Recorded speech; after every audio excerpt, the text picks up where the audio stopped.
Sir అది మీరు your such a versatile actor. So మీరు ఏ క్యారెక్టర్ చేసినా సరే దానికి కొత్తదనం ఉంటుంది. చాలా అంటే ఎటువంటి క్యారెక్టర్స్ అని మీరు చేస్తారు ఈజీగా. అని మీరు చేయని క్యారెక్టర్ అనేది ఏమీ లేదు. సో ఈ క్యారెక్టర్ చూస్తే సంథింగ్ లైక్ యమ. లాస్ట్ సీన్ చూస్తే ఆ కొమ్ములు ఉన్నాయి, హార్న్స్ ఉన్నాయి కదా.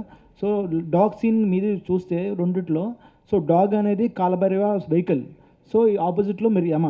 సో అంటే మీరిద్దరు పోటీ పడి సో రాజ్ బి శెట్టి గారు కొంచెం చేస్తున్నారా ట్రావెలింగ్ సినిమా అట్లాగా? స్టోరీనే చెప్తా ఉంటారు, బట్ ఇంతే కాదు, ఇంకేమేమో ఉంది చూడండి. Yes sir. ఇంకోటి ఓం సినిమా అది రీక్రియేట్ చేశారు మీ ఇద్దరు సీన్ అది.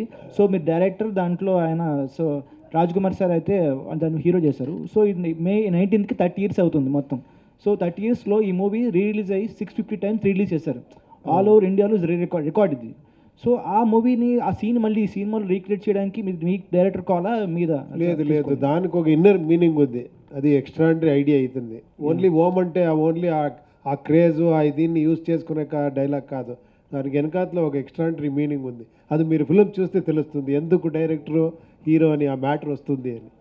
అంటే ఓం 2 కూడా ఎక్స్పెక్ట్ చేయొచ్చా ఫ్యూచర్లో ఫ్యాన్స్ కోసం? చూస్తాము. సార్ రాజ్ కుమార్